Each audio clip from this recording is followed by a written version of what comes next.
Hey guys, today I wanted to show you how you can achieve the V-Lock look without any dynamic range loss from standard profiles like Cine Like D or Natural. First of all, I wanted to start from extreme scene with really bright highlights and deep shadow with some information in it. And our highlights has really bad clipping on the background and face. In usual situations, so many people just wanted to use V-Lock to save these highlights. And if we use V-Lock with the same settings, of course, we save these highlights and some information in the shadows. So the difference are really great. But what if I told you that these differences are nothing when you shoot properly and color correct properly? Let's shoot the same scene not with ISO 400 as the same settings as V-Lock, but one stop under, because Cine Like D can shoot ISO 200 and Natural can do this and other standard profiles can do this, but V-Lock can't do this. It minimal ISO is 400.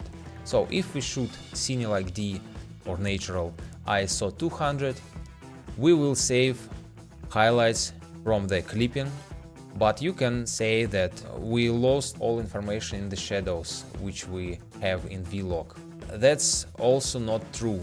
Let's convert this into the special space and boom. As you can see, we have the same amount information in the shadows, the same amount information in the highlights. That's what I call dynamic range. As you can see, these letters, Zenith, in V-Lock, and the same letters in Cine Like D converted. Of course, we have different colors because V-Lock originally has its own color science. All we're talking about is gamma, and as you can see, dynamic range in this footage are the same. Algorithm can be achieved in the other profiles like Natural. Here you can see that they are pretty the same. All I wanted to say that V-Lock doesn't give you dynamic range as Panasonic promised, but it's still great profile for those who knows what to do with it. For example, if you have GH5 as big camera for Vericam and you want to synchronize footage from these two cameras, or maybe you professional colorists and you know for what you need V-Lock.